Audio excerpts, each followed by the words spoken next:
नतीजे फिर वही होंगे, सुना है साल बदलेगा। नतीजे फिर वही होंगे, सुना है साल बदलेगा। परिंदे फिर वही होंगे, शिकारी जाल बदलेगा। बदलना है तो दिन बदलो, बदलते क्यों हो हिंद से को। बदलना है तो दिन बदलो, बदलते क्यों हो हिंद से को। महीने फिर वही होंगे, सुना है साल बदलेगा। वही हाकिम वही गुर्बत, वही जालिम वही कातिल। वही हाकिम वही गुर्बत, वही जालिम वही कातिल। बताओ कितने सालों में हमारा साल बदलेगा। अज़ीज़ान गिरामी, बुज़ुर्ग और दोस्तों और इस्लाम के गयूर नौजवानों, दिसंबर 2020 चल रहा है।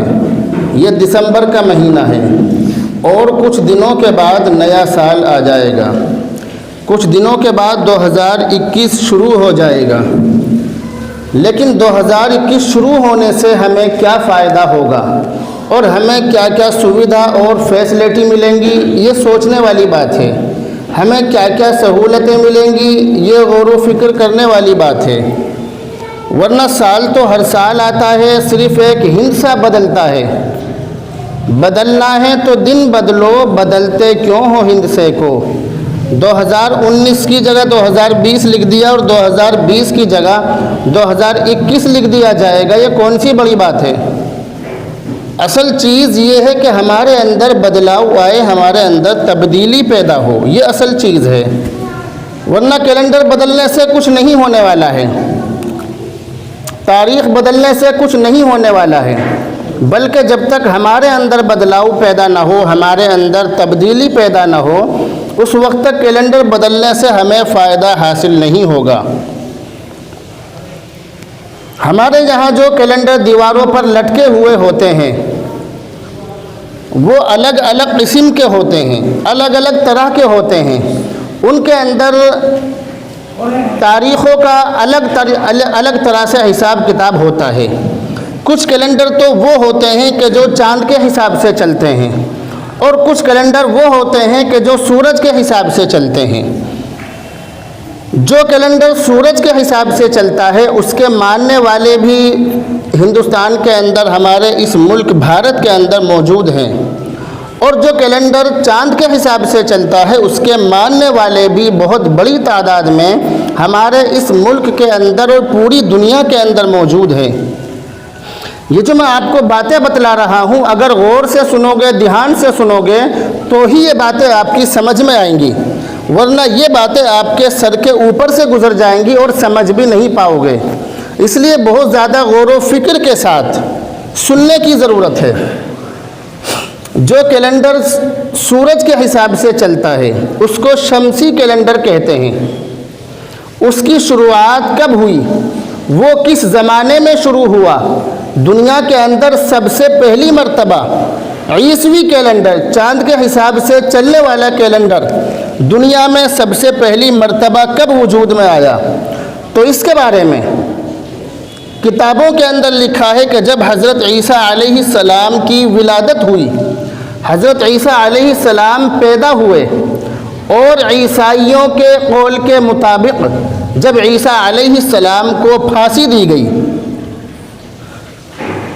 सुनने की चीज़ है, यानी किताबों के अंदर ये लिखा है कि जब हज़रत ईसा अलैहिस्सलाम पैदा हुए और ईसाइयों का ये कहना है कि जब ईसा अलैहिस्सलाम को फांसी दी गई, उनको फांसी पर लटकाया गया, उनकी सोच और उनके अक़ीदे के मुताबिक जब उनको फांसी पर लटकाया गया तो उसी वक्त से सूरज के हिसाब से चलने वाला जो कैलेंडर है ये वजूद में आया।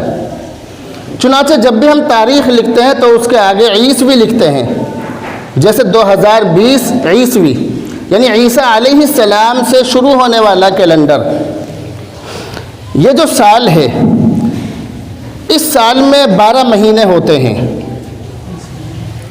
महीनों के नाम आपको मालूम है, जनवरी, फरवरी, मार्च, अप्रैल वगैरह, ये इसके नाम हैं। इसमें कम से कम 29 या 31 दिन का महीना होता है। ये जो चांद के सूरज के हिसाब से चलने वाला जो कैलेंडर है, इसके जो महीने होते हैं 29 या 31 के महीने होते हैं। लेकिन एक महीना इसके अंदर फरवरी का है, जो 3 साल तक 28 का और चौथे साल 29 का हो जाता है। ये जो फरवरी का महीना होता है, जो सूरज के हिसाब से चलने वाले कैलेंडर में लिखा जाता है, ये 3 साल तक 28 का और चौथे साल 29 का होता है। 29 का कब और क्यों होता है वो भी समझने वाली बात है। ये जो सूरज के हिसाब से चलने वाला जो कैलेंडर है, ये 365 दिन और 6 घंटे का होता है। 365 दिन और 6 घंटे का। 3 साल तक वो 6 घंटे जोड़ लिए जाते हैं। चौथे साल के 6 घंटे और पिछले 3 सालों के 6 घंटे, 6 चौक 24, यानी 24 घंटे हो गए। 4 साल के 6 घंटे मिला के 24 घंटे हो गए। उस साल फरवरी का महीना 29 का होगा, 28 का नहीं होगा। अब हमें ये कैसे पता चलेगा कि ये इस साल जो महीना है फरवरी का वो 28 का है या 29 का? ये भी एक सोचने वाली बात है, क्योंकि हर आदमी इस चीज़ को नहीं समझ सकता कि इस साल फरवरी का महीना 29 का है या 28 का। तो उसके लिए अहले इल्म ने बहुत अच्छा फार्मूला पेश किया है कि जिस साल के बारे में तुम्हें पता लगाना हो कि इस साल फरवरी का महीना 28 का है या 29 का, तो उस साल को 4 से तकसीम करके देखो। अगर पूरा तकसीम हो जाए तो उस साल फरवरी का महीना 29 का होगा। जैसे 2020 को 4 से तकसीम करेंगे तो पूरा आएगा 5। लेकिन अगर इससे पहले जो साल गुजरा है 2019, अगर उसको हम 4 से तकसीम करेंगे पूरा नहीं आएगा। 2018 को तकसीम करके देखो, भाग और गुणा करके पूरा नहीं आएगा। 2017 को करके देखो, नहीं आएगा। लेकिन 2016 को अगर 4 से तकसीम करेंगे तो पूरा आ जाएगा। कुल मिला के 2016 में जो फरवरी का महीना आया था वो भी 29 का था, और 2020 में जो फरवरी का महीना आया था वो भी 29 का था। 2024 में जो फरवरी का महीना आएगा हर चौथे साल 29 का होगा। समझने की चीज़ें हैं, ये चीज़ें जल्दी से किताबों में आपको नहीं मिलेंगी, लेकिन ये चीज़ें मैं इसलिए बतलाता हूँ ताकि हमें कुछ जानकारी और नॉलेज हासिल हो। तो मैंने आपको ये बतलाया कि ये जो सूरज के हिसाब से चलने वाला जो कैलेंडर है, इसके अंदर 365 दिन होते हैं। 365 दिन 6 घंटे का ये साल होता है। फिर चौथे साल इस महीने के इस साल के 6 दिन और पिछले 3 सालों के 6 दिन मिला के एक दिन बढ़ जाता है। तो उस साल यानी 2020 का जो सूरज के हिसाब से चलने वाला साल है, ये 365 का नहीं होगा। तो फिर कितने का होगा? अगर आप बता देंगे तो मैं समझ जाऊंगा कि आप मेरी बात समझ रहे हैं। 366 का, क्योंकि एक दिन बढ़ गया। फरवरी का महीना 29 का हो गया, तो इस साल ये जो साल है ये 366 दिनों का होगा, 365 दिनों का नहीं होगा। ठीक है, ये बात आप समझ गए। ये जो साल है सूरज के हिसाब से चलने वाला साल, इसके अंदर बहुत सारी चीज़ें हैं जिनको आप शायद नहीं समझ पाएंगे, इसलिए मैं आपको सूरज के हिसाब चांद के हिसाब से चलने वाला जो कैलेंडर है उसके बारे में थोड़ी सी जानकारी दे दूं। जो चांद के हिसाब से चलने वाला कैलेंडर है उसकी जानकारी रखना मुसलमानों पर फ़र्ज़ किफ़ाया है। अगर अगर सारे मुसलमान चांद की तारीख़ को भूल जाएंगे तो सब के सब गुनहगार होंगे। तो चांद की तारीख़ की जानकारी रखना और इसको याद रखना ये मुसलमानों पर फ़र्ज़ किफ़ाया है, याद रखनी चाहिए। ये जो चांद के हिसाब से चलने वाला कैलेंडर है इसकी शुरुआत कब हुई, तो इसके बारे में किताबों के अंदर लिखा है कि हज़रत उमर फ़ारूक रज़ी अल्लाह ताला अन्हु के ज़माने में इसकी शुरुआत हुई। लेकिन जैसा कि हम लिखते हैं कि 1442 हिजरी चल रहा है, हिजरी उसके आगे हम है बना देते हैं हिजरी। हिजरी इसलिए लिखते हैं कि इसकी जो शुरुआत हज़रत उमर फ़ारूक रज़ी अल्लाह ताला अन्हु ने की है वो अल्लाह के नबी के हिजरत फरमाने से की है।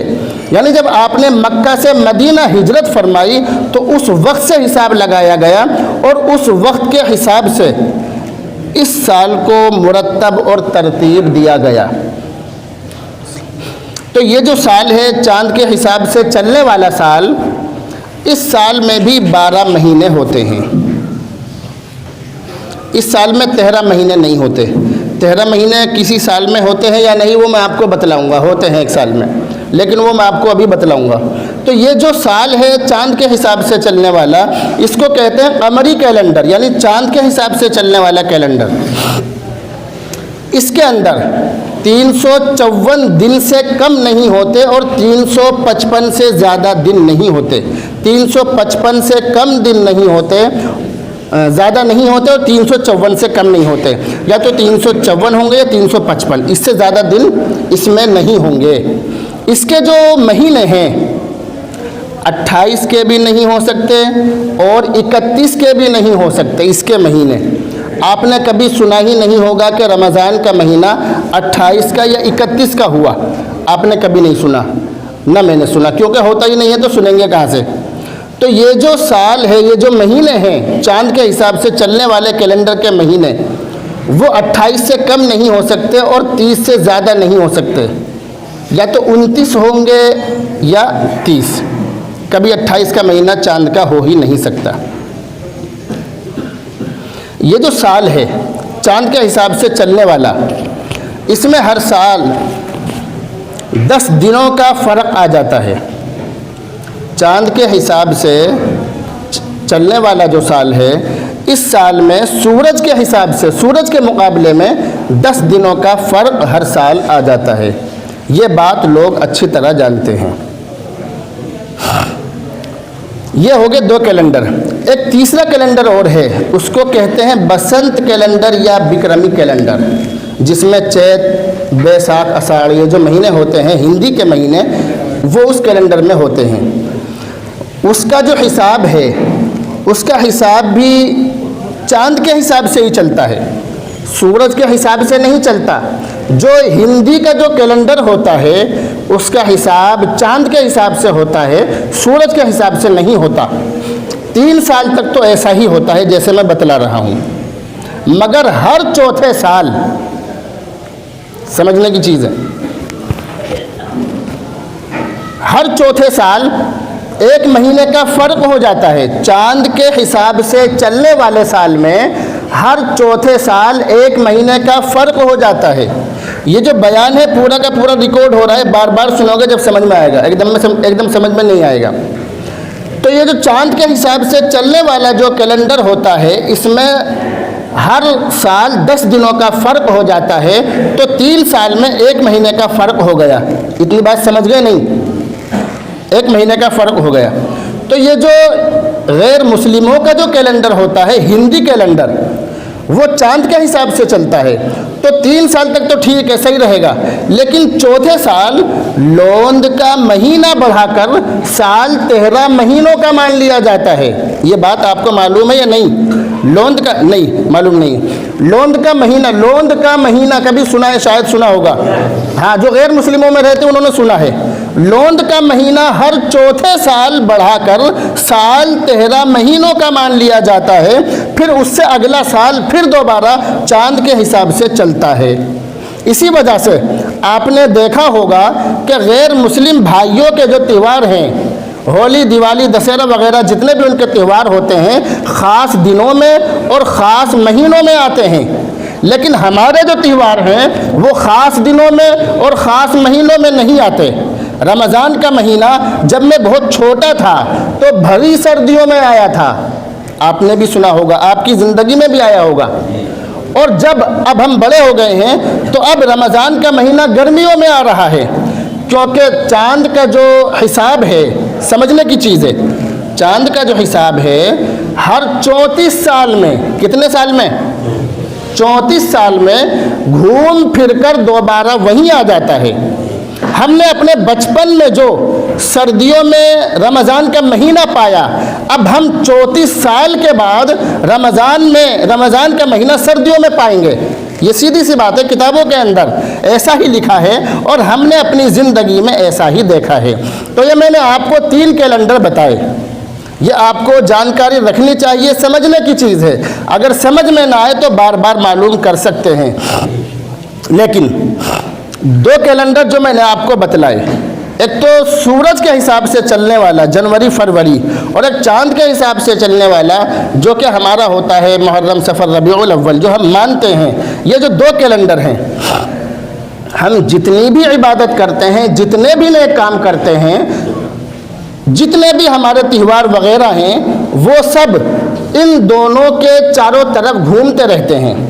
हमारी जितनी भी इबादतें हैं, उन सब इबादतों का ताल्लुक़ चाँद की तारीख़ से है, सूरज के हिसाब से नहीं है, चाँद के हिसाब से। समझने की चीज़ है, हम जितनी भी इबादत करते हैं, उन तमाम इबादतों का ताल्लुक़ चाँद की तारीख़ से है, सूरज की तारीख़ से नहीं है। चाँद के निकलने और बढ़ने से है, सूरज के निकलने और बढ़ने से बोलो नहीं है। लेकिन एक इबादत है जो सबसे अहम इबादत है, जो सबसे ज़रूरी इबादत है, जो हर आक़िल बालिग़ पर फ़र्ज़ है, जिसको हम नमाज कहते हैं, वो चाँद के हिसाब से नहीं बल्कि सूरज के हिसाब से पढ़ी जाती है। ये सीधी सी बात आप याद रखिए।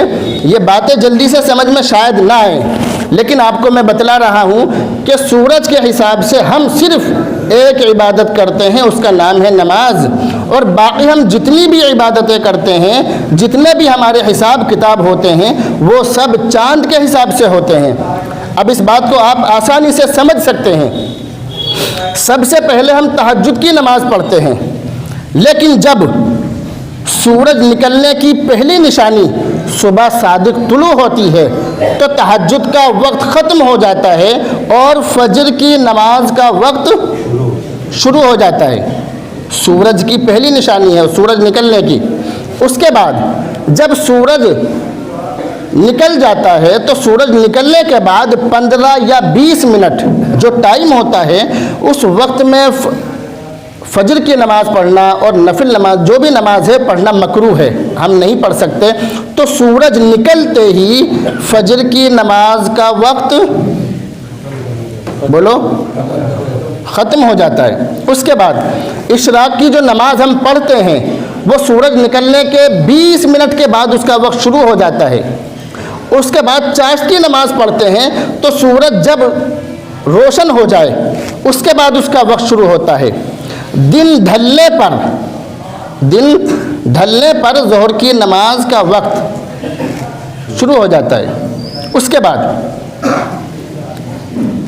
जब सूरज का साया, हर चीज़ का साया 1 मिसल या 2 मिसल हो जाए, तो असर की नमाज का वक्त शुरू हो जाता है। जब दिन ढलने लगता है, दिन ढल जाता है, तो मगरिब की नमाज का वक्त शुरू हो जाता है। उसके बाद जब सूरज बिल्कुल ख़त्म हो जाता है, उसके बाद हम इशा की नमाज़ पढ़ते हैं।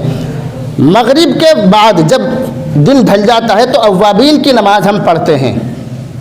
तो हम जितनी भी नमाज पढ़ते हैं, आप समझ रहे हैं कि सारी नमाज़ों का ताल्लुक़ चाँद के निकलने से नहीं बल्कि सूरज के निकलने से है।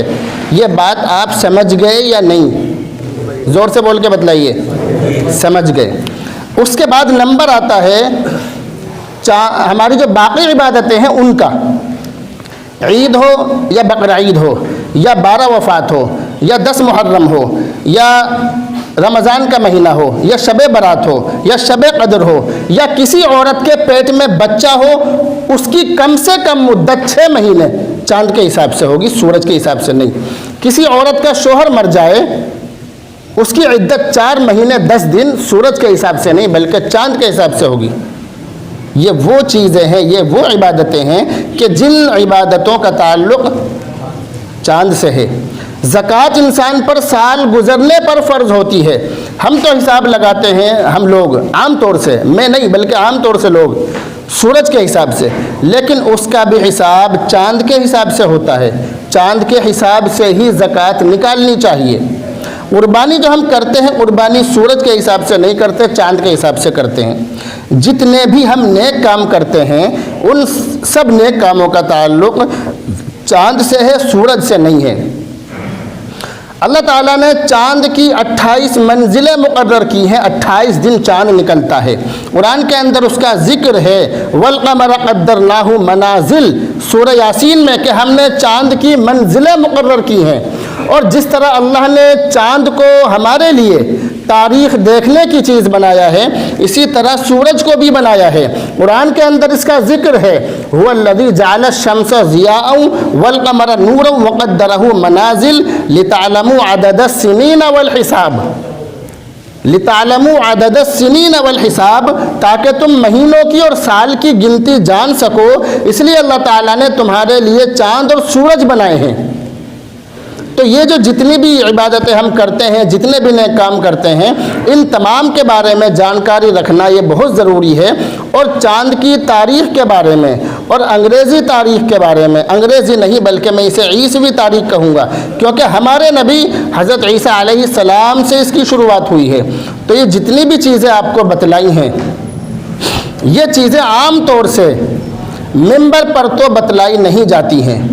इसलिए मैं ढूंढकर वो चीज़ें बतलाने की कोशिश करता हूँ जो चीज़ें आम तौर से बयान नहीं की जाती हैं। इसके बारे में आपको जानकारी रखना बहुत ज़रूरी है। 2020 का जो महीना गया है, इस महीने में फरवरी का महीना 28 का होगा या 29 का? ज़ोर से बोल के बतलाइए, अब समझ जाऊँगा मैं। 29 कितने का होगा? 29 का। हाँ, इस साल, ये जो साल गुजरा है, इस साल फरवरी का महीना 29 का होगा। फिर 2021, 22, 23, इन 3 सालों में फरवरी का महीना 28 का होगा। फिर 2024 में दोबारा फरवरी का महीना कितने का होगा? 29 का होगा। ये वो बातें थी जो बहुत सारे लोगों के सरों के ऊपर से गुजर गई। कोई बात नहीं, बार बार सुनेंगे, समझ में आएगी इंशाअल्लाह। अल्लाह रब्बुल इज़्ज़त अमल की तौफीक अता फरमाए।